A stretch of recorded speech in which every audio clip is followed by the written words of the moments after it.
All right. Welcome, everyone, to another show.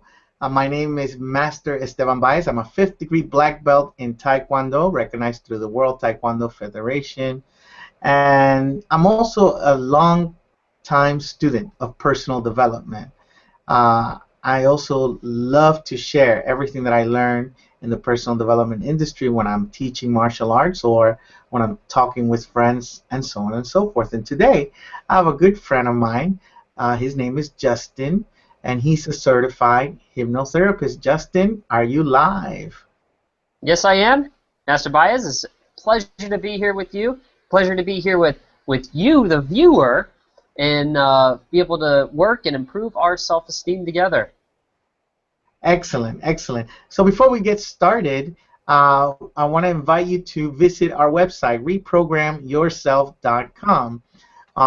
If you register on our website, you're going to get a free self-esteem booster technique that we're not going to publish on these live videos, but you'll get it as soon as you register. You'll also get news and updates, and also eventually you'll be able to get access to our live events. So make sure you register on our website. So today we're talking about self-esteem, and the title of today's topic is it a mental illness? Is having low self-esteem a mental illness? So I'm going to let Justin answer that question, and maybe I have a few more questions that will come up as he's answering. So Justin, is self-esteem a mental illness? That's a great question. And from the really broad perspective, first I'll say, from a really broad perspective, yeah, it depends on how you define a mental illness. But how we consider here in the self-improvement and arena is it is not a mental illness. Your low self-esteem is a product of what you've learned throughout your lifetime. And if you have watched any of the other dozen or so videos that we've done so far, you'll see that theme.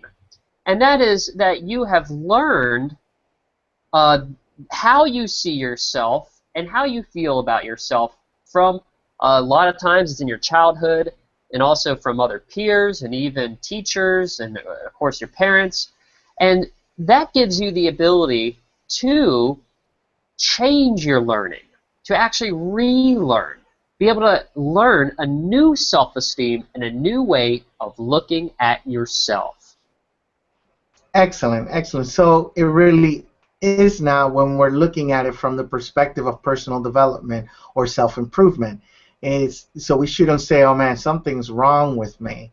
You know, um, I really don't feel good about myself ever, so I'm sick, and I'm never going to be able to feel better. So in reality, we have the power to improve our self-esteem. So how do we prove that, Justin? How do we prove that it's not a mental illness and we can change the way we feel about ourselves if we do certain things? How do we prove that? Well, that's an awesome question right there, Master Baez. What I'd like you to do is just take a moment to think about either yourself or even someone that you've known who may be going in one direction in life, okay, and then all of a sudden something impactful happens to them in their life, be it good or bad, okay? Now, all of a sudden, and everyone can think of someone who all of a sudden, had a traumatic experience, a bad thing, and then all of a sudden they are changed as a person. Well, what that is, that's a learned response, okay? And a lot of times we have those learned responses very early in our lives, but that doesn't mean that even as an adult you can't relearn and change something. So one is to look at other people and other examples of how people have learned to respond and learn, to identify with these certain ways of acting, certain ways of being. Because as you see that in life, you'll begin to see, wow, people are flexible. People change. They actually change every single day. And if you look at between today and yesterday, You are literally a very different person today than you are yesterday. They say physically your body literally renews itself about every week. You almost have a completely new body because cells die off and are reborn. If you simply go out and go to a new experience, be it a dance lesson, say you go out dancing and you go to your first salsa class, your experience in that salsa class literally has changed you as a human being on some level. Now, these different changes, of course, have different levels of impact on our lives, but those are just examples to show that you are flexible in who you are, how you respond, how you feel about yourself. And if you have changed one way, there's no reason why you can't change another way. You can change again and change another way. Okay, so if we've experienced change in the past, we can do it again. So in other words, anything that we've been able to do, we can repeat. That's right. Anything not only that you've already done, but that you've seen other people do, or that you can even just imagine happening. That's powerful. That's powerful. So, and that's very interesting when we're thinking about creating a better life for ourselves. So if we're able to imagine a better life for ourselves, if we're able to visualize ourselves being better, feeling better, or having a better life, then that means that we have the ability to eventually get there. And having that belief in mind, then I guess we're able to feel encouraged to work on ourselves. So I have another question. Since we're talking about mental illness, let's say someone says, "Well, I'm always feeling down, or I'm always feeling depressed. I'm always, I'm not happy. No matter how good my life is, I can never feel happy, or I feel like I'm down all the time, and I feel like something bad's gonna happen." Do you think that's a disease? Someone that's always thinking negative and feeling depressed? That's again a very good question. And there's two ways of looking at what you just described. If a person is always feeling depressed, or always feeling down, or they always have a general low self-esteem or low opinion of themselves, there's a couple different ways to look at it. But what we're going to do is we're going to look at that brain chemistry. We're just going to think about that brain chemistry that's happening. Because you've heard the old chicken and the egg. Which came first, the chicken or the egg? Well, which in a person comes first? The chemicals in the brain that's contributing, or literally making them feel bad physically, or the physical, or the mental state that triggers the brain chemistry. Okay? And if you think about that, it's, science, a lot of medical research takes it from the point of view that it's the brain has a chemistry, and we need to change that chemistry. Change that chemistry, and changes the person's state. And that's why they have Valium and all these different, mood elevators. You could even, from a natural perspective, be using St. John's wort to come at it from that perspective. But you can change your physical state, okay, and your state of being, and it will change the brain chemistry. It happens both ways. I'm sure, Master Baez, you've heard that Tony Robbins says, if you want to change how you feel, you must first physically adopt the physical state of that person who's feeling powerful, feeling mighty, feeling happy, okay? So if you are habitually or constantly feeling depressed, yes, you can medicate yourself to change that brain chemistry first, or you can begin to change those things on the outside, such as your physical state, your mental state, and your mental focus.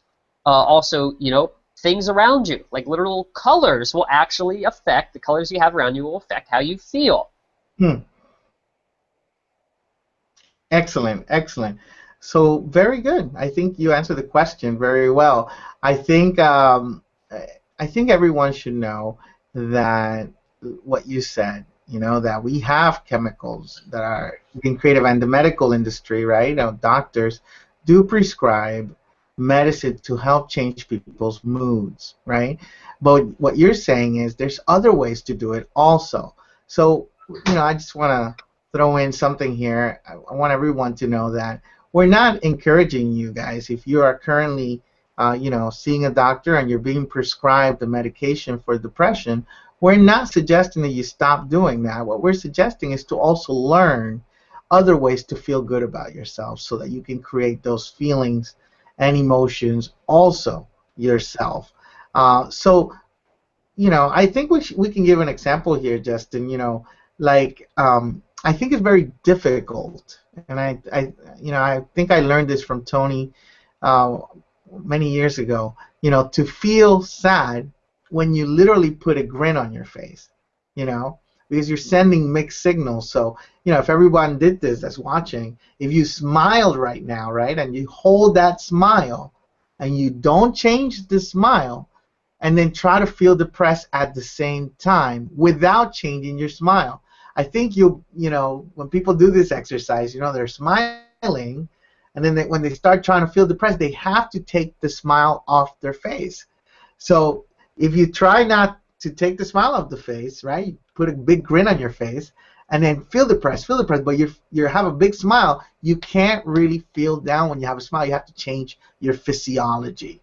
So I think part of having great self-esteem and understanding that is not, you know, low self-esteem is not a mental illness, but it's basically bad use of physiology.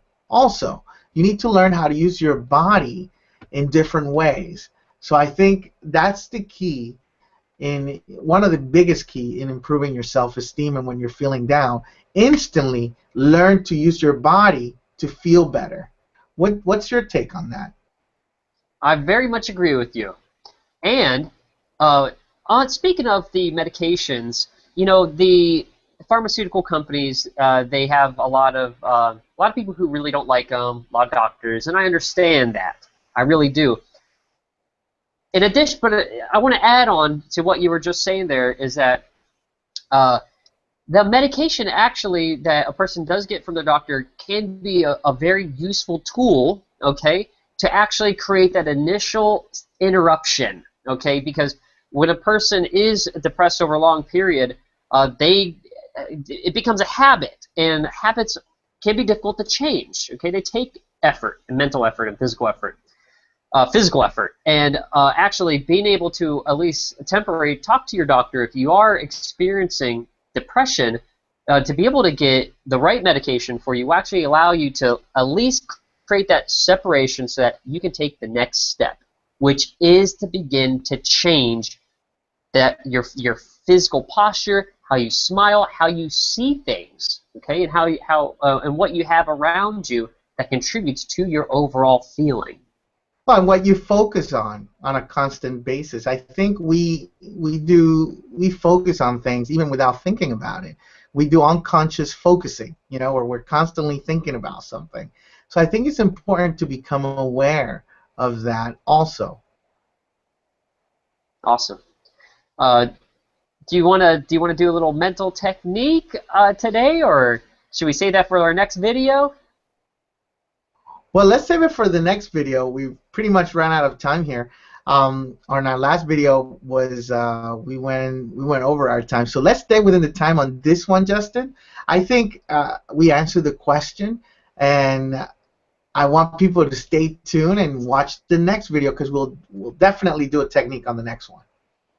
Awesome. So next video we're gonna do technique that we can all do together that will literally change how we feel from a low self-esteem or a state of depression or even hopelessness to something that's positive and useful. Awesome. So everybody, please make sure you watch our next video. Again, this is Master Bias with Justin Kuntz.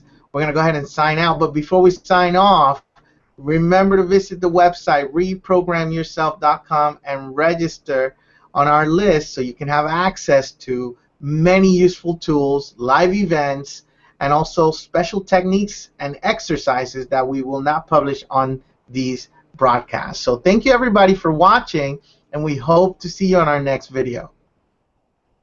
Thank you, everyone.